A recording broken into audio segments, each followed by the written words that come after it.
Zullen we eerst even kijken hoe het vroeger ging? Is goed. Overal maar weer bezuinigingen, overal weer die schrapmachine overheen. Dat moet afgelopen zijn. Dat is een fooi.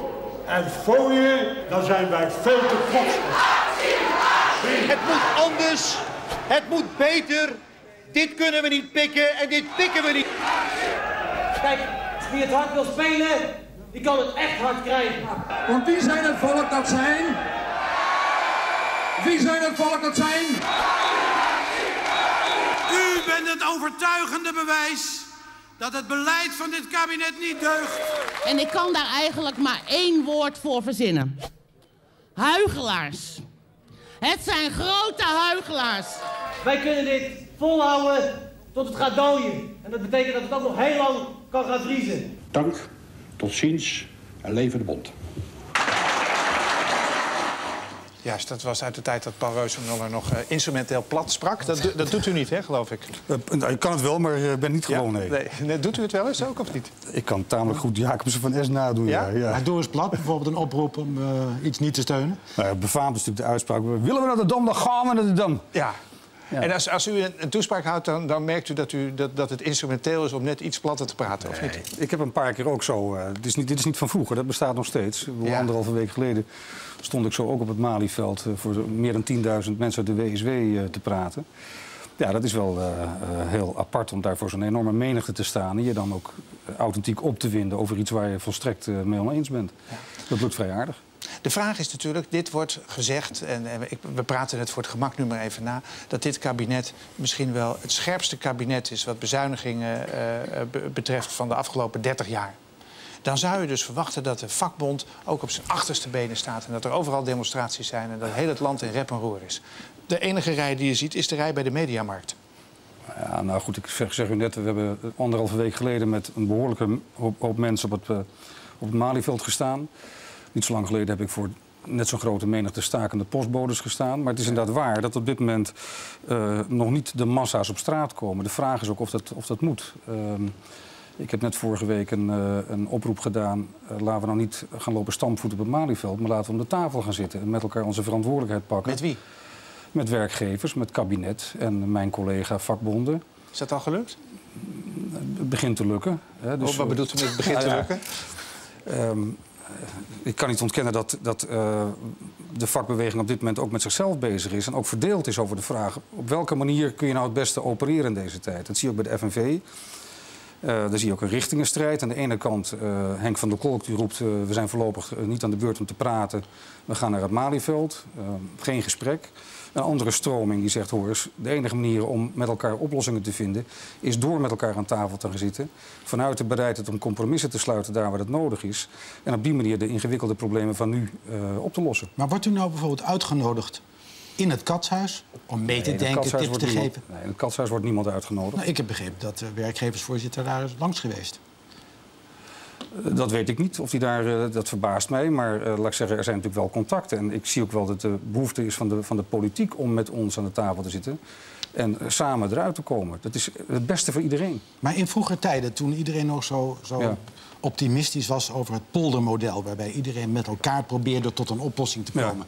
was het toch niet denkbaar dat er in zo'n katshuis iets zou worden uitgebroed... zonder dat uw stem wordt gehoord? Ik zeg niet dat mijn stem niet gehoord wordt. Nou ja, als u er niet bent, dan kun je die daar niet horen. Nee, maar het katshuis, nogmaals, daar loopt vrijwel niemand behalve de onderhandelaars zelf. Maar natuurlijk zijn er contacten tussen ons en de politiek. Ik bedoel, niet dat ik nu vanuit het katshuis gebeld word om de 5 minuten met de vraag... ja, wat vind je hiervan? Dat is niet het geval. Om de dag wel? Nee, ook niet om de dag. Maar al een keer? Nee, dat is niet zo. Laat ik zeggen, natuurlijk heb ik in de aanloop hiernaar... hebben wij contacten met het kabinet. Maar hoe dan? Nou, gewoon rechtstreeks. Ik moet eens even met je praten. Of wat vinden jullie hiervan? Dan belt u dan of bellen zij u? Het gaat allebei. Maar en wie belt er dan?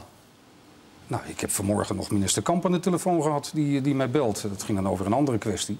Ja, maar die contacten die zijn er. Ja. Ja, dus... Maar is er nog iets van dat polderen in de zin dat u, als het gaat... en uw collega's van de FNV, als het gaat over de naderende bezuinigingen die er komen... dat er overleg wordt gepleegd? Dat er wordt gevoeld, hoe ligt dat bij jullie? Jazeker. Kan u daar een voorbeeld van geven? Nou ja, laat ik zeggen, in de aanloop naar deze onderhandelingen... er is regulier overleg met leden van het kabinet...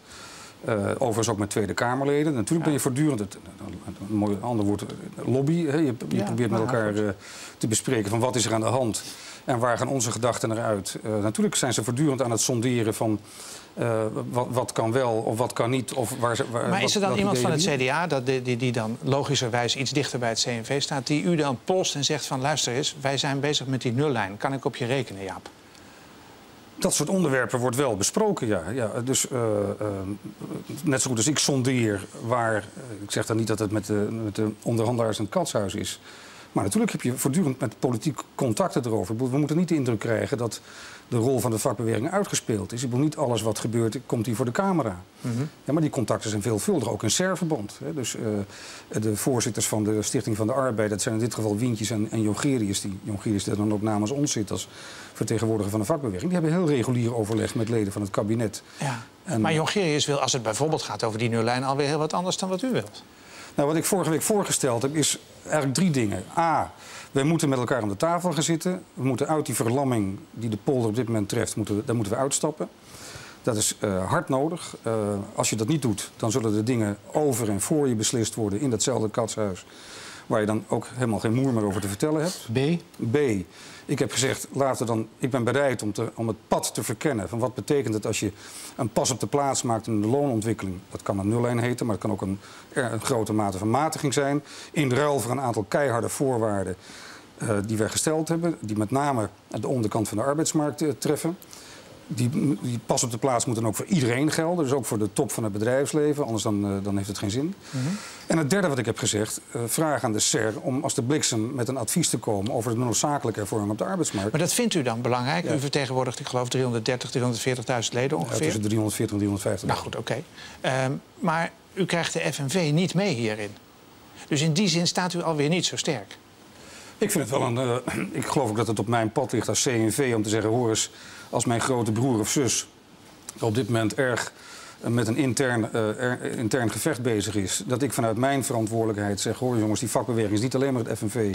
Ja. Er zijn al 2 andere vakcentrales. En dat ik dan als kleinere broer in dit geval zeg, nou is het afgelopen, we hebben een verantwoordelijkheid met elkaar en we moeten met elkaar aan de tafel gaan zitten. Dat lijkt me wel een sterke zet. Nee, dat lijkt me ook een sterke zet. Maar wordt er naar u geluisterd? Zeker, natuurlijk. Ja?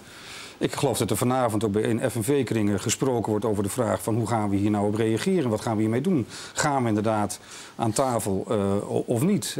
En? Nou, ik denk dat ik dat morgen wel hoor. Maar ik heb hen dus opgeroepen, jongens, hou op met dat interne gedoe. Neem je verantwoordelijkheid. Want daar zitten we volgens mij met z'n allen op te wachten. En als je dat niet doet, ja, dan kost het weer extra tijd om je rol als vakbeweging ook weer terug te krijgen. Ja. En dat gaat mij dus erg aan mijn hart. Vroeger hadden we het net over directeur slachtofferhulp. Ja. U bent ook nog predikant geweest. Ja. Ik zal niet zeggen dat dat uw positie sterker maakt hier aan tafel, maar u heeft in die positie... En waarom niet? Nou, dat weet ik niet. Of misschien als onderhandelaar voor het CNV niet. Maar bent u liefhebber van de Matthäus Passie? Absoluut. Ik ben er gisteren naartoe geweest in Haarlem, uw eigen stad, in de Philharmonie.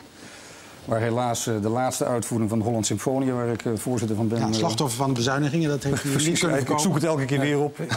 Maar het was prachtig, ja. En als theoloog heb ik er natuurlijk extra belangstelling voor, omdat het ook... Nou, dat is een goede vraag, Johannes Leertouwer, violist, dirigent.